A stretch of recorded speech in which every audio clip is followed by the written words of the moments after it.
오늘 주시는 말씀은 데살로니가전서 5장 23절에서 24절의 말씀 보겠습니다. 신실하신 우리 하나님 시리즈 설교 네 번째 설교가 됩니다. 두 구절 우리 다 같이 한 목소리로 읽겠습니다.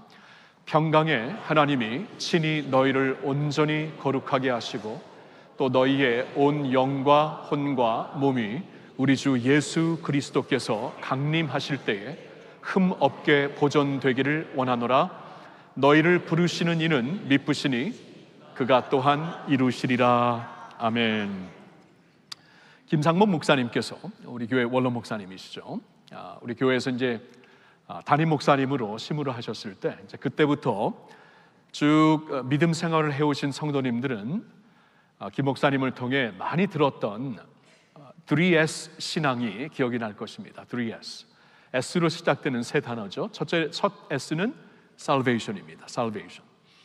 그러니까 우리가 예수를 믿는다는 것, 이 신앙이 무엇인가, 이 믿음이 무엇인가, 그냥 종교 생활을 하는 것이 믿음 생활이 아니라 우리가 예수를 믿는다는 것은 예수 안에 구원이 있다. 허물과 죄로 죽은 우리를 그리스도 안에서 하나님이 살려주셨고 예수 그리스도의 십자가 은혜로 우리가 구원받았다는 사실을 확실히 믿고 그 구원의 감격과 확신 가운데 사는 것이 신앙 요소의 중요한 그 첫 번째 포인트다라고 말씀하셨죠. 두 번째 S는 Sanctification입니다. Sanctification은 성화라는 단어이죠. 성화. 그러니까 이제 예수를 믿고 구원받은 백성들은 이제 그 예수님의 임재가 우리 삶 안에 말씀으로 성령으로 임하시어서 그 예수님의 그 예수를 믿는 그 믿음이 능력이 되어 우리 안에 변화를 일으켜야 된다. 우리가 이제 성화, 예수님의 형상으로 늘 변하고 이렇게 성숙해져야 된다 하고 sanctification을 강조하는 신앙. 금년에 우리의 표어도 변화와 성숙을 향하여, 이 한마디로 sanctification입니다. 이 그 두 번째 S를 강조하셨죠. 그리고 세 번째 S는 service입니다. service. 우리가 이렇게 구원받고 예수로 늘 변화되고 있는 사람들은 우리의 삶을 하나님의 선한 사역을 위하여서 드리는 삶이 되어야 된다. 봉사를 통해 우리의 사역을 통해 교회 안팎에서 섬기는 신앙이 그 성경에서 가르치는 신앙의 세 번째 요소가 된다. 이 3S 신앙을 많이 강조를 하셨습니다. 자, 그런데 이 3S 중에 여러분들에게 가장 힘든 요소가 무엇입니까? 라고 한번 묻고 싶네요. 질문하고 싶네요. 저에게 묻는다면 두말할 나위 없이 두 번째입니다. Sanctification이에요. Salvation, 이 구원이라는 것은 이 구원은 하나님의 선물로 우리에게 주어지는 것이고 이제 말씀을 통해 하나님의 감명을 받아 믿게 되고 이 말씀 안에서 이 구원의 감격을 얻게 되니까 성령이 말씀을 통해 우리에게 주시는 그 구원, 그건 우리가 믿음으로 받을 수가 있는 것이고 그리고 늘 만끽하며 살 수가 있는 것이고 서비스라는 것은 이렇게 하나님으로부터 받은 은혜가 크기 때문에 내가 좀 마음의 결단을 하고 내가 좀 주님을 위해 봉사하며 살아야 되겠다, 사역을 하며 살아야 되겠다 하면서 마음을 먹고 자신을 드리면 충분히 할 수가 있는 것입니다. 근데 그 두 번째 sanctification, 이건 우리가 이제 말씀을 알고 또 말씀을 공부하고 말씀으로 감명을 받는다고 우리 안에 저절로 생기는, 자연스럽게 생기는 성화는 결코 아닙니다.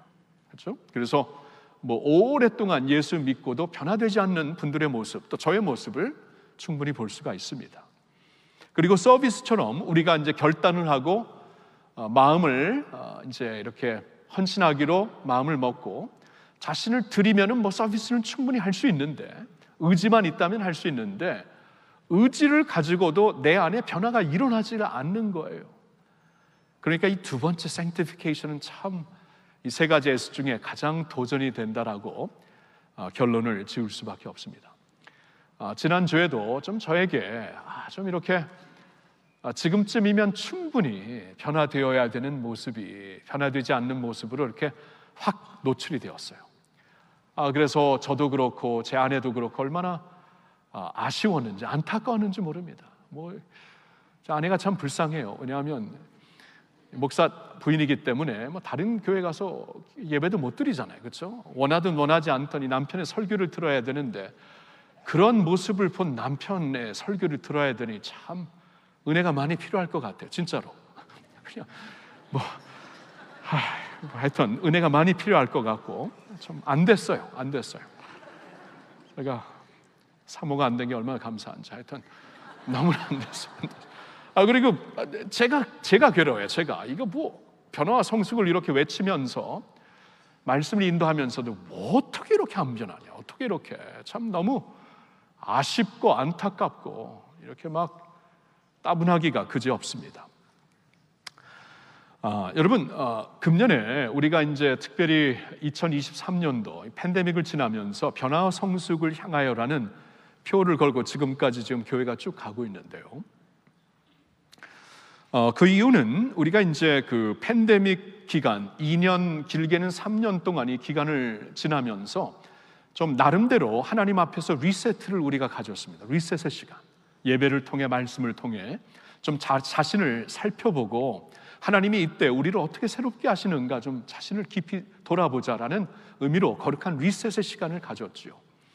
그러면서 하나님이 우리 마음속에 주신 몇 가지 굉장히 중요한 메시지가 있었는데 그 중에 하나가 내면의 변화, 이 리셋을 통해서 내면의 변화가 반드시 드러나야 된다라는 그러한 그 감명을 계속 주셨죠. 예배 때마다 말씀을 통해서. 왜냐하면 이제 그 팬데믹 전과 후는 이 세상이 달라졌습니다. 세상이 달라지고 세상이 교회를 보는 눈도 달라졌어요. 이제는 좀 눈으로 볼 수 있는 복음을 그들이 요구하고 있습니다. 눈으로 볼 수 있는 복음이라는 것은 우리가 변화된 모습으로 그냥 복음을 전하는 것뿐만이 아니라 그 복음의 능력으로 변화된 우리의 모습이 있지 아니하면 이제 복음이 이렇게 그들에게 능력으로 다가갈 수 없는 복음이 되었더라고요. 세상이 변했어요. 그래서 지금 이때 필요한 것은 우리 내면의 변화이다라고 이 분명한 그 하나님의 메시지를 받으면서 이 변화 성숙을 향하여 나가자. 이 팬데믹을 나오면서 이것부터 하자고 금년의 표를 우리가 이렇게 만든 것입니다. 근데 여러분 지금 이 표와 함께 8개월 지금 쭉 갔어요. 쭉 갔는데 여러분 어떠세요? 변화가 충분히 보이고 있습니까? 아니면 저처럼 보이다가도 참 느닷없이 그냥 터지고 있는 나의 변하지 않는 모습 때문에 굉장히 괴롭고 힘드십니까? 아마 거의 다 후자일 것 같아요. 저만 그런 거 아니죠? 그렇죠? 후자일 것 같아요. 그러면 어쩔 때는 막 포기하고 싶어요. 그냥 예수 믿고 구원받은 것으로 그냥 충분히 구원의 감격으로 살자, 열심히 봉사하며 살자. 이 성화라는 것은 노력해도 안 되네. 이게 너무나 좀 괴롭고 힘들고 부담스럽고 어떻게 이렇게 변하지 않는가라고 자신을 돌아볼 때마다 마음이 무겁습니다. 그래서 이렇게 막 내려놓고 싶을 때가 한두 번이 아니겠죠. 자, 근데 오늘 좋은 소식이 하나 있습니다. 오늘 좋은 소식이 뭐냐 하면은 하나님께서 우리 안에 변화와 성숙을 이룰 수 있도록 우리를 도와주신다고 말씀을 합니다. 그냥 도우시는 게 아니라 자신의 신실하심을 걸고 도와주신다고 말씀을 하세요. 저는 이 8월 한 달 동안에 신실하신 우리 하나님을 시리즈 설교로 가고 있는데 이 마지막 이 9월 이제 가을 학기를 맞이하기 이 마지막 주일만큼은 하나님의 신실하심을 우리가 지금 금년의 표와 함께 연결시키고 싶었어요. 노력을 해도 안 되는데 결단을 해도 안 되는데 3살 버릇 80까지 간다는 게 진짜 우리에게도 그대로 적용이 되는데 과연 우리가 변화될 수 있는 것인가? 과연 우리가 그리스도의 형상으로 성숙하게 될 수 있는 것인가? 마음에 회의가 생기고 아플 때가 막 마음에 이제 포기하고 싶을 때가 마음이 다칠 때가 있어요. 근데 감사하게도 하나님은 자신의 신실하심을 선포하시면서 우리 안에 당신의 형상을 이루시겠다고 말씀을 하시는 거예요. 그게 바로 오늘 본문의 말씀이 됩니다. 자, 본문 한번 다시 볼게요. 5장 23절 데살로니가전서 5장 23절을 보니까 평강의 하나님이 친히 너희를 온전히 거룩하게 하시고, 보셨나요? 온전히 거룩하게 하나님의 sanctification, 성화를 평강의 하나님이 친히 이루어 가시고 또 너희의 온 영과 혼과 몸이 우리 주 예수 그리스도께서 강림하실 때에 흠없게 보존되기를 원하노라. 지금 사도 바울은 데살로니가 교인들에게 첫 번째 편지를 마치면서 이렇게 기도를 하고 있어요. 이렇게 너희 가운데 하나님의 그 성화가 이루어지기를 원한다 하면서 기도를 하고 있으면서, 기도를 하는데 그냥 기도로만 끝나는 것이 아니라 바로 연결되는 24절에 너희를 부르시는 이는 미쁘시니 그가 또한 이루시리라. 하나님이 이루시겠다. 일은 하나님이 하시는 것이다. 하나님은 미쁘시니, 이 미쁘시다는 말씀이 하나님은 신실하시니, 이 같은 말씀이 요한일서 1장 9절에도 있죠. 만일 우리가 우리 죄를 자백하면 하나님은 미쁘시고 의로우사 우리를 모든 죄에서 용서하실 것이고 모든 불의에서 깨끗하게 하실 것이다. 미쁘시고, 우리가 하나님이 우리를 용서하실 것을 어떻게 알냐면은 하나님의 미쁘신 성품을 걸고 말씀하셨기 때문에 같은 말씀이에요. 하나님은 너희를 부르시는 이는 미쁘시니 그가 또한 이 일을 이루시리라. 와, 이게 소망이에요. 하나님의 신실하심이 이 차원에서도 역사하신다고 말씀을 하시는구나. 얼마나 격려가 됩니까? 내가 결단한다고 내가 의지로 변화되려고 하는데 안 되잖아요. 근데 하나님께서 당신의 신실하심으로 우리 안에 변화와 성숙을 이루시겠다는 게 얼마나 감사합니까? 비슷한 내용의 말씀이 디도서 2장 11절 12절에도 나와 있습니다. 우리 한번 같이 읽을까요? 모든 사람에게 구원을 주시는 하나님의 은혜가 나타나 우리를 양육하시되 경건하지 않은 것과 이 세상 정욕을 다 버리고 신중함과 의로움과 경건함으로 이 세상에 살고. 보셨나요? 모든 사람들에게 구원을 주시는 하나님의 은혜. 우리가 은혜로 구원을 받은 것이죠. 너희는 그 은혜에 의하여 믿음으로 말미암아 구원을 받았으니. 하나님의 은혜가 우리를 구원하셨는데 그 같은 은혜가, 우리를 구원하신 그 하나님의 주권적인 은혜가 우리를 또한 양육하신다. 그래서 경건치 않은 것과 이 세상 정욕을 다 버리고 신중함과 의로움과 경건함으로 이 세상에 살게 하신다. 그 은혜가 변화와 성숙을 우리 안에 그 은혜로 이루실 것이다 라고 말씀을 하셔요. 우리의 의지, 우리의 노력, 우리의 결단으로 되는 것이 아니라 결국 하나님의 은혜로 된다는 것입니다. 너무 감사해요. 너무 감사하고, 이제 금년에 우리 교회의 변화와 성숙을 향하여 계속 말씀으로 성도들을 섬기고 인도해야 되는 목사로서 너무나 격려가 되는 거 있죠.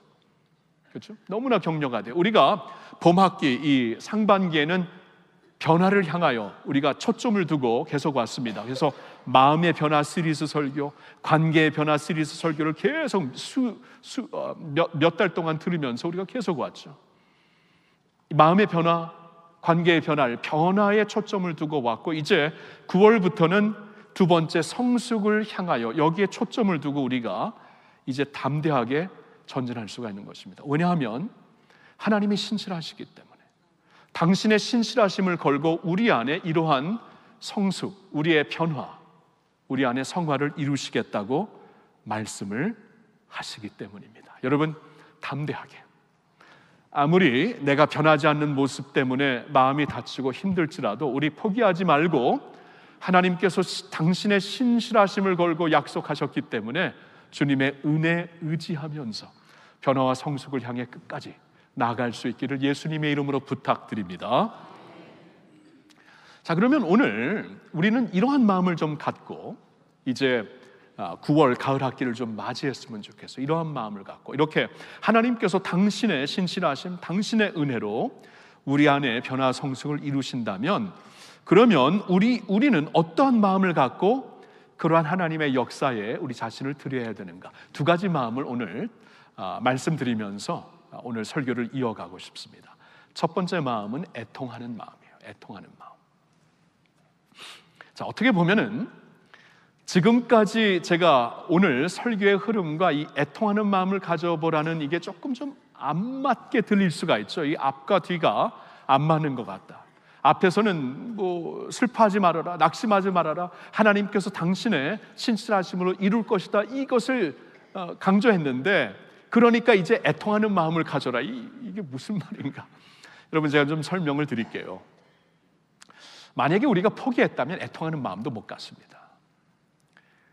이 변화와 성숙이, 성화라는 것은 이건 이 세상에서 안 되는 것이구나, 예수님 만나야 이루어지는 것이구나, 이렇게 그냥 아예 그냥 포기해버리고 그냥 예수 믿고 구원받고 복받고 주님 섬기면서 살다가 주님께 가겠다 하고 성화 자체를 그냥 포기하면서 우리가 믿음 생활을 한다면 애통하는 마음 자체도 안 같습니다.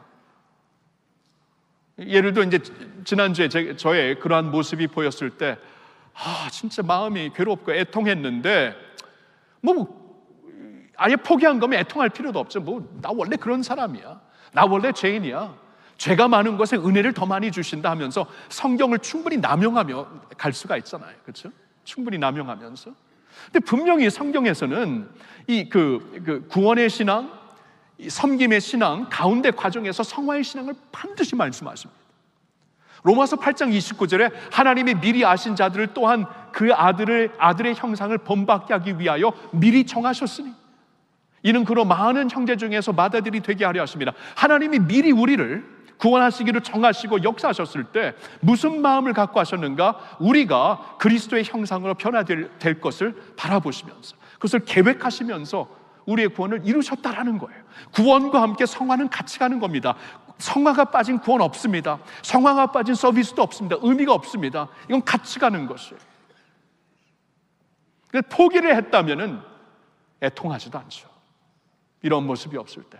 근데 포기를 안 하니까 하나님이 이루신다고 말씀하셨구나. 그럼 이것을 붙잡기 때문에 과정 가운데 나의 변하지 않은 모습이 보일 때, 나의 아직도 성숙하신 모임이 막 여기저기서 노출될 때 우리가 애통해야 되는 거예요. 여러분, 예수님이 산상수훈에서 뭐라고 말씀하셨죠? 가장 먼저 복이 무엇인가를 우리에게 알려주시면서 가장 첫 번째 되는 복은 심령이 가난한 자가 복이 있다. 왜냐하면 천국이 저들의 것이기 때문에. 두 번째로 말씀하시는 것이 애통하는 자는 복이 있다. 왜냐하면 그들이 위로를 받을 것이기 때문에. 그러니까 하나님은 위로를 하시는 분인데, 우리를 만져주시고 위로를 하시는 분인데, 그 하나님의 위로를 온전히 받기 위해서는 먼저 애통하는 자가 되라. 우리의 변하지 않는 모습, 우리의 죄악의 모습, 이 모습들을 애통하면서 하나님 앞에 나와야 된다라고 말씀을 하시는 거예요. 그래 하나님의 위로와 역사가 있다라는 거예요. 여러분, 하나님의 사람 다윗이 처음에는 자신의 그 죄를 있잖아요.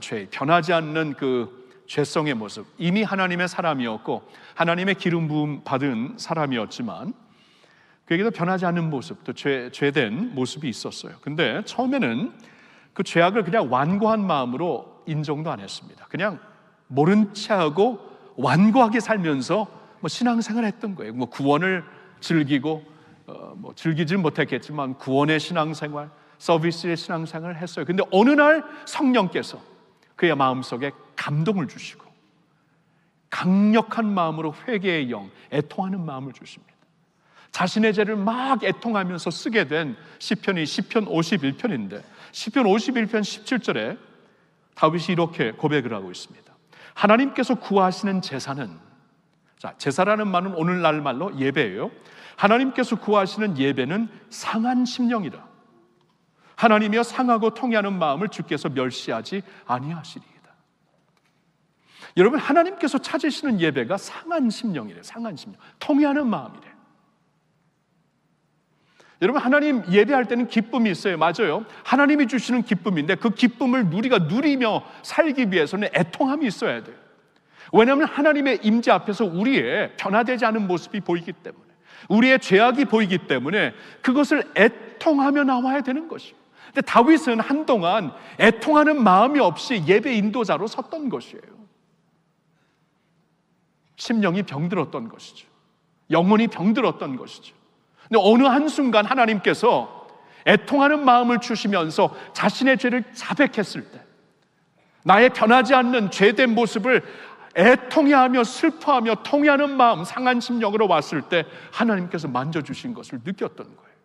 진정한 예배가 회복되고 구원의 감격이 다시 회복되고 하나님을 섬기는 즐거움이 회복이 된 것이에요.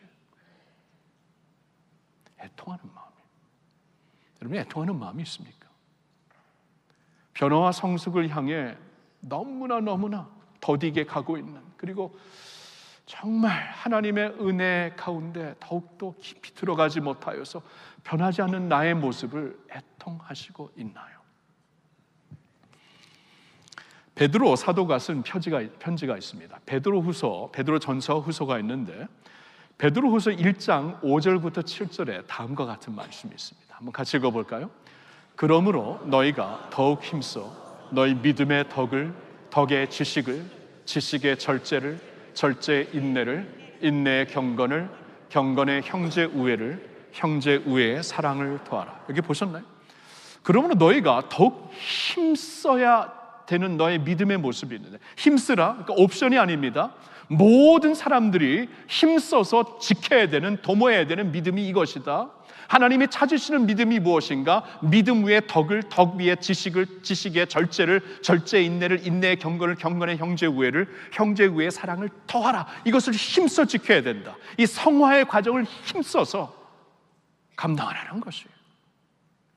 자, 이 리스트를 우리에게 쭉 말씀하시면서 연결되는 말씀에 이제 이런 것이 없으면 어떠한 사람들의 모습인가 설명을 해주시고 있는데, 먼저 8절을 한번 볼까요? 8절 같이 읽어볼까요? 이런 것이 너희에게 있어 흡족한즉 너희로 우리 주 예수 그리스도를 알기에 게으르지 않고 되지 않게 하려니와. 여러분 보셨나요? 그러니까 방금 우리 위에서 본 믿음 위에, 믿음은 그냥 가만 그 자리에 있는 것이 아니라, 교리를 깨달은 그 자리에 있는 것이 아니라, 믿음 위에 덕 위에 지식 위에 절제, 인내, 경건, 형제 우애, 그리고 사랑, 이 모든 이 하나님의 성화의 과정을 반드시 믿음 위에 이루어야 되는데, 물론 하나님이 하시는 것이지만 그것이 보여야 되는데, 이런 것이 너희에게 흡족하지 있지 아니하면 그리스도를 알기에 게을리 사는 것이고, 그리스도를 진정 아는 사람이 아니다. 그리스도를 진정 알면 그렇게 변화될 수밖에 없는데, 우리가 믿고 아는 사람을 그냥 닮아가게 되는데, 이것이 안 보이면 그리스도를 알기에 게으른 사람들이다. 그리고 열매 없는 자가 되는 것이다. 그렇게 되지 않기 위하여 이것을 추구해라, 그 말씀이에요. 자, 9절을 한번 보세요. 다 같이 읽습니다. 이런 것이 없는 자는 맹인이라 멀리 보지 못하고 그의 옛죄가 깨끗하게 된 것을 잊었느니라. 이러한 성화의 과정이 우리에게 안 보인다면, 아예 거기에 대해서 관심도 갖지 아니한다면, 애통하는 마음도 없다면은 이런 것은 영적으로 맹인처럼 사는 것이다. 영적으로 보지 못하는 것이다. 예수님을 보지도 못하고 그의 길도 보지도 못하고 진리도 보지 못하고 영적으로 그냥 눈먼 사람이다. 그 옛죄가 깨끗하게 된 것을 아예 잊고 사는 것이다. 이게 진정한 크리스천이 될 수 없다라는 것이죠. 그 다음 구절 한번 보겠습니다. 다 같이. 그러므로 형제들아 더욱 힘써 너희 부르심과 택하심을 굳게 하라. 너희가 이것을 행한즉 언제든지 실족하지 아니하리라. 이거예요. 너희가 이제 하나님께로부터 부르심을 받은 것, 택하심을 받은 것 이제 스스로 증명하며 살고, 사람들에게 좀 확인시켜주며 살라. 이것을 어떻게 증명하고 확신하며 살 수 있는 것인가? 이렇게 이것을 행한즉 믿음 위에 덕 위에 지식, 그 인내, 절제, 경건, 형제 우애, 사랑, 이것을 행한즉 증명되는 것이기 때문에, 스스로도 확인이 되는 것이기 때문에, 내가 이렇게 변한다는 것이 주님의 은혜로 되는 것이고 내 안에 역사하시는 성령으로 되는 것이구나. 그래야 흔들리지 않는다. 이 베드로 전서와 후서는 흔들리고 있는 사람들, 세상의 많은 그 환난과 고난 가운데 흔들리고 있는 사람들에게 주신 편지인데, 그래야 흔들리지 아니한다. 믿음 외에 이 모든 것을 더해가라, 그 말씀이에요. 자, 이겁니다, 이거. 그렇죠? 그러니까 내 신앙에, 내 믿음 위에 있잖아요, 이러한 성화의 모습, 그리스도의 형상이 없는 것을 우리는 좀 애통할 수 있어야 돼요.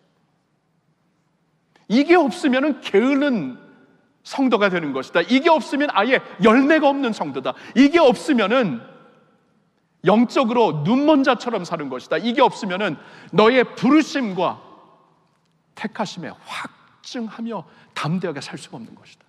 이 말씀을 주고 있어요. 그러니 내 삶을 보면서, 야, 내가 지금 변하고 있는가? 예수 믿은 지 10년, 20년, 30년이 됐는데 예수의 향기가 내 안에서 있는가?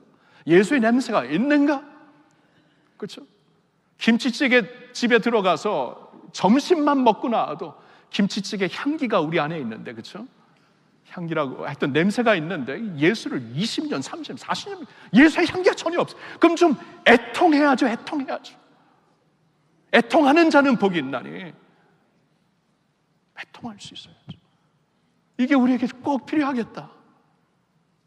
애통하는 마음을 여러분들에게 주시기를 예수님의 이름으로 축복합니다.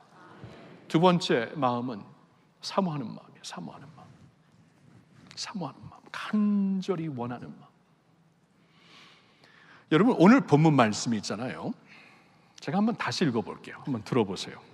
데살로니가전서 5장 23절인데 평강의 하나님이 친히 너희를 온전히 거룩하게 하시고 성화되게 하시고 또 너희의 온 영과 혼과 몸이 우리 주 예수 그리스도께서 강림하실 때에 흠없게 보존되기를 원하노라. 자, 이 한마디를 여기서 이제 같이 집어넣어 말씀을 하십니다. 이 그리스도께서 강림하실 때에 흠없는 사람들로 그 앞에 영광스럽게 설 수 있도록. 좀 달라요. 이 뉘앙스가 굉장히 다릅니다. 그러니까 그냥 오늘 그 사도 바울은 그냥 기도한 게 아니에요. 여러분들이 이제 예수 안에서 변화되고 예수 안에서 흠없는 온전한 거룩을 이루는 성화된 사람들이 되기를 원합니다 하고 그냥 기도하는 것이 아니라 다시 오실 강림하실 그 주님 앞에 보존되어 서는, 준비되어 설 수 있는 성도들이 될 수 있도록 그렇게 되기를 원합니다라고 기도를 하고 있어요. 좀 뉘앙스가 다르죠. 그때를 특별히 주목하면서 이 기도를 하고 있는 거예요. 여러분, 예수님은 분명히 이제 우리가 믿는 예수님, 성경에서 우리가 성경을 통해 믿고 있는 예수님은 이제 사도 우리의 신앙 고백에서 그대로 나와 있죠. 그는 하나님의 독생자, 성령으로 잉태하사 동정녀 마리아에게 나신 분, 본디오 빌라도에게 고난을 받으사 십자가에 달려 죽으신 분, 죽으신 지 사흘 만에 다시 살아나신 분, 그리고 하늘에 오르셔서 하나님 우편에 계시다가 저리로서 산자와 죽은 자를 심판하러 다시 오실 분, 재림의 주, 다시 강림하실 주님을 우리는 믿고 있어요. 그때를 바라보며 주신 말씀입니다.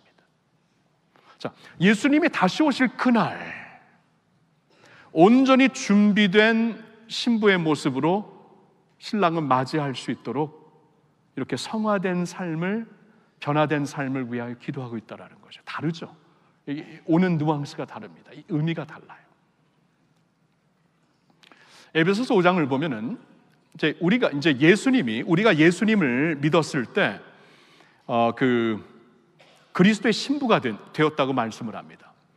그리스도의 신부. 그러니까 이제 신부가 되었다라는 것은 이제 특별히 유대의 배경으로 보면은 결혼을 두 번 하죠. 한 번은 약혼, 그 다음엔 결혼이죠.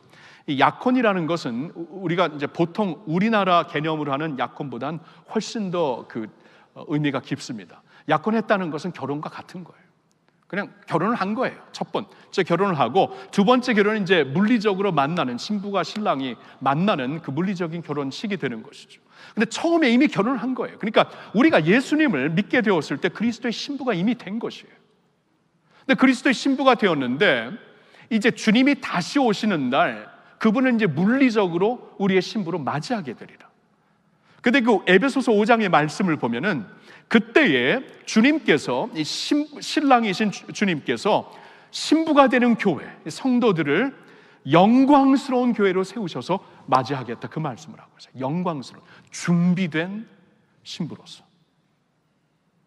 그 성경은 우리가 그냥 이제 주님이 다시 오실 때 그냥 주님을 그냥 믿음 생활하다가 신부 오셨습니다 맞이하는 게 아니라 준비가 되어서 맞이한다고 말씀을 하고 있어요. 그러니까 보통 우리가 결혼할 때도 그냥 일하다가 갑자기 결혼하지 않잖아요. 그 결혼식을 할 때 우리 준비를 하잖아요. 치장도 하고 옷도 새롭게 갈아입고 그러면서 그때를 신랑과 신부가 만나게 되는 게 아닙니까? 그런 거예요. 그런 컨셉으로 말씀을 하죠. 준비된 모습, 영광스러운 모습으로 주님을 만나게 된다. 그런데 준비된 그 모습이 무엇인가? 그날 이 흠이 없이 보존되어 준비된 모습으로 그리스도의 강림 때 우리가 드려지기를 원하면서 기도를 하고 있는데, 그러면 준비된 모습이 뭐예요? 우리의 성화라는 거예요. 너희를 온전히 거룩하게 하시고 너희의 온 영과 혼과 몸이 우리 주 예수 그리스도께서 강림하실 때 흠없게 보존되기를, 우리의 성화, 변화된 모습. 여러분, 변화와 성숙의 모습으로 준비되어 그리스도 앞에 드려진다라는 거예요. 여러분, 맞습니다. 우리가 예수 믿었을 때 이미 그리스도의 신부가 된 거 맞죠? 그리스도께 완전히 빌롱, 그는 우리에게, 우리는 그에게 완전히 이렇게 하나가 된 건 맞지만, 그 유대 컨셉엔 결혼을 두 번이에요. 한 번 이렇게 하고, 법적으로 하고, 가족적으로 하고, 정서적으로 하고, 물리적으로 하는 때가 있어요. 그게 예수님이 다시 오시는 때, 준비된 교회로, 영광스러운 교회로 맞이하는 그때가 있다라는 건데, 그러면 예수 믿고 구원받은 신부가 그날 신랑을 물리적으로 맞이하기 위해 어떻게 준비되는가? 변화와 성숙이라고 말씀을 하는 거예요. 완전히 다르죠. 완전히 다르죠. 여러분, 그래서 우리가 보통 주님 다시 오실 때 우리가 완전히 변화될 것이다. 맞아요. 맞습니다. 썩어지는 몸을 벗고 이제 썩지 아니한 몸을 입는 것은 맞는데, 그 말씀을 남용하지 마세요. 그 말씀을 성서의 문맥 밖으로 적용하지 마세요. 그렇다고 뭐 그때 가서 변화된다, 아니에요. 지금 성화의 과정, 여기 말씀대로 지금 하나님이 도우셔서 은혜 가운데 우리를 그리스도의 형상으로 성화되게 하시어서 준비된 모습을 이루어서, 그러니까 여러분들이, 저와 여러분들이 준비되어 신랑을 맞이하느냐 안 맞이하느냐, 여기에 있다라는 거예요. 마음의 변화와 성숙.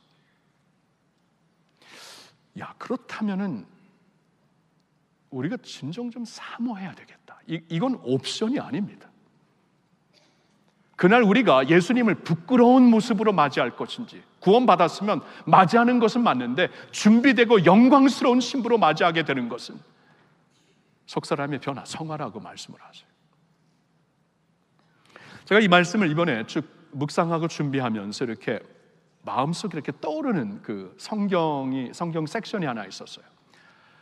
고린도후서 3장을 보면은 뒷부분에 이제 구약시대 모세가 시내산에 올라가서 하나님의 영광을 목격하고, 그 영광이 자신의 그 얼굴 그 피부에 광채가 되어서 내려왔던 그 사건을 이제 소개하며, 그리고 이제 이렇게 interpret, 그 말씀을 이제 설명해 주는 그러한 내용이 고린도후서 3장 13절부터 했나요? 그렇죠? 13절부터 했는데 한 절씩 좀 제가 보며 말씀을 드릴게요. 우리는 모세가 이스라엘 자손들에게 장차 없어질 것의 결국을 주목하지 못하게 하려고 수건을 그 얼굴에 쓴 것 같이 아니하노라. 자, 구약 시대에 모세가 이제 시내산에 올라가서 하나님의 영광을 목격하게 되죠. 근데 영광을 목격하면서 그의 얼굴의 피부가 그 광채로 빛나기 시작했는데 자신은 그걸 모르고 있었습니다. 근데 산에서 내려왔을 때 막 사람들이 깜짝 놀라죠. 얼굴의 광채가 신의 광채와 같다 하면서. 근데 모세가 그 얼굴을 가렸습니다. 왜 가렸는가?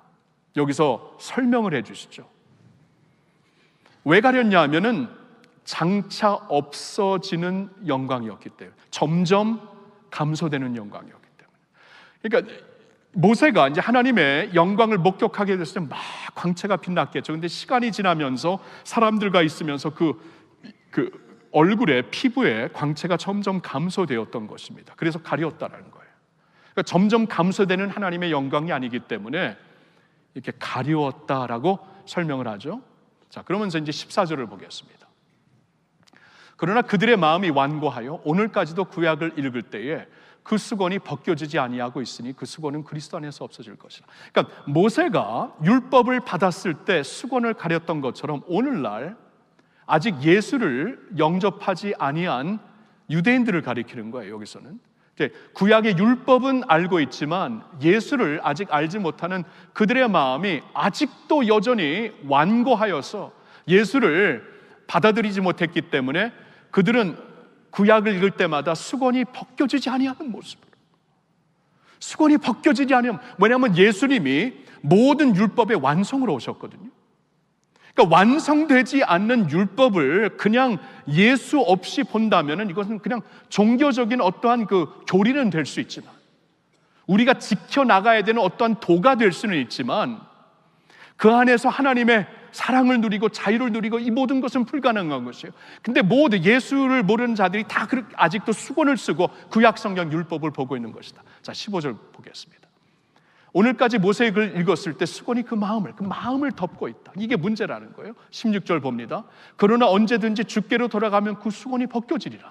그 수건을 벗어서 그 하나님의 영광 자체를 율법에서 말씀에서 볼 수 있는 길이 그리스도 안에서 주님이 수건을 벗겨주셔야 된다. 17절 보세요.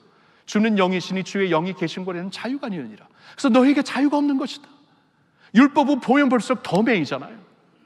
율법 보면 볼수록 내가 이렇게 살지 못하는데, 바울이 예수님을 만나기 전에 율법 사였는데 율법을 보면 볼수록 오라 나는 공고한 자다, 이 율법에 미치지 못하는 나의 삶을 살고 있다. 종교는 깊이 들어가면 들어갈수록 더 마음이 매여집니다. 율법도 그런 것이에요. 자유가 없어요. 그런데 주는 영이시니, 우리를 자유케 하시는 영이시니, 성령이시니 주의 영이 계신 곳에는 이 수건이 벗겨져 자유롭게 되는 것이다. 그 율법이 우리를 매는 것이 아니라 율법을 완성하셨기 때문에, 그 완성 자체가 되신 예수님이 그 말씀 안으로 우리를 데리고 오시기 때문에 율법을 통해 하나님의 영광을 알 수 있게 되고 하나님의 자유와 용서와 사랑을 알 수 있게 되는 이 자유가 있는 것이다라고 말씀을 하고 있어요. 그러면서 이제 결론이 18절이 됩니다. 자, 18절은 같이 읽겠습니다. 우리가 다 수건을 얼굴로 거울을 보는 것 같이 주의 영광을 보며 그와 같은 형상으로 변화하여 영광에서 영광에 이르니 곧 주의 영으로 말미암음이라. 자, 우리가 다 이제 예수 그리스도 안에 있는 우리가 주님과 이제 결혼하여 신부가 된 우리는 다 수건을 벗은 얼굴로 거울을 보는 것 같으니, 수건을 벗은 얼굴로 보니까 주의 영광을 보며 그 영광이 그와 같은 형상으로 변화하여, 우리가 변화된다는 거예요. 그 형상으로 영광을 보기 때문에, 이게 막혀진 영광이 아니라 직선적으로 볼 수 있는 영광을 말씀과 성경 안에서 볼 수 있기 때문에 그 영광으로 말미암아 우리의 형상이 변화하여 영광에서 영광이 이르니, 영어로 보니까 ever increasing glory, 모세처럼 점점 감소하는 영광이 아니라 점점 더해지는 영광, 말씀 안에서 점점 더해지고 성령 안에서 점점 더해지는 영광으로 우리의 형상이 변화돼요. 그리스도와 함께 있는 것이다, 이 말씀이에요. 여러분, 결혼할 때 결혼식에서 이제 저희 경우겠는데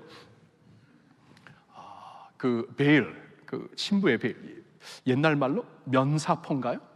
맞죠? 면사포. 베일이 그런 뜻입니다. 이 면사포를 이렇게 거두어주지 않습니까? 저는 그랬어요. 저는 그 아내가 입은 드레스가 이렇게 베일이 있었기 때문에 면사포를 이렇게 걷어주는 그 순간이 있었거든요.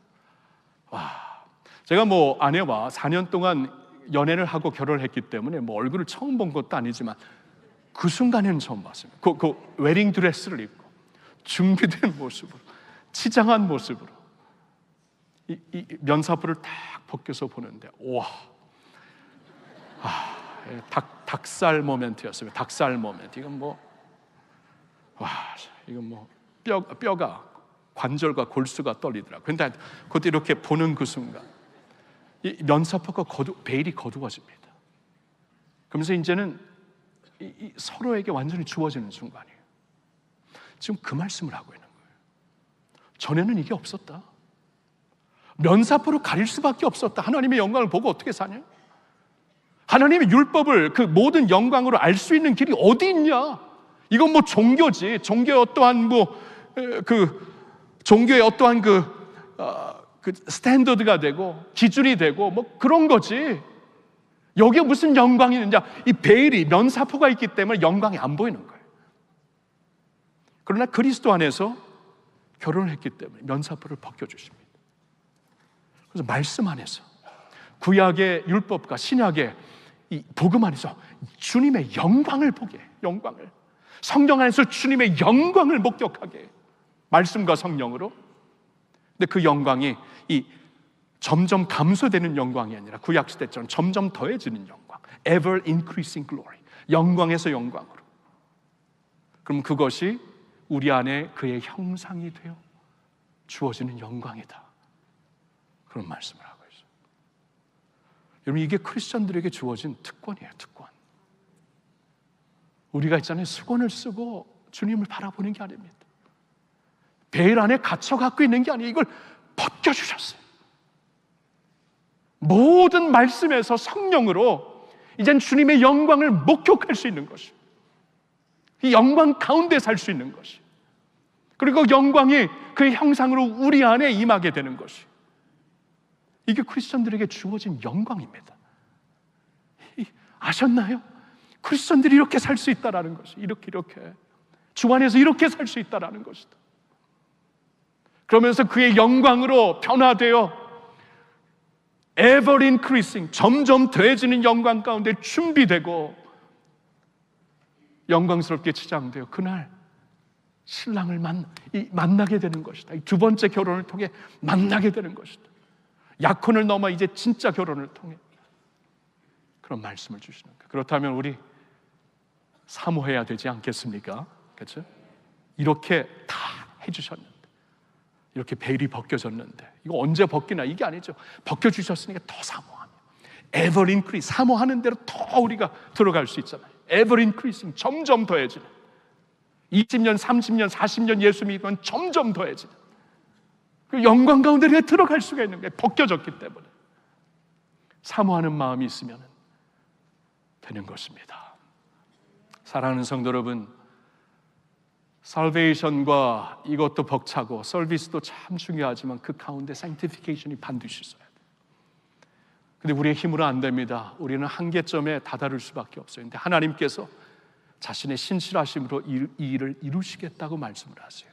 우리 이 사실을 믿으며 나갈 수 있기를 바랍니다. 그렇기 때문에 애통하는 마음이 있어야 되겠고, 애통하면서 주님 앞에 나와 만져주심이 있어야 되겠고, 사모하는 마음, 신부가 신랑을 사모하듯이 또 신랑이 신부를 사모하듯이 사모하는 마음으로 목마른 사람 시냇물을 찾아 갈급하게 내 영혼 주를 찾기에 갈급하나이다. 갈급함을 가지고 주님 앞에 나아가실 수 있기를 예수님의 이름으로 축원합니다. 하나님께 모든 영광 올려드릴까요? 감사합니다. 할렐루야. 주님께 영광 돌립니다. 고마우신 주님, 고마우신 주님, 나의 주, 나의 하나님이시오. 와우.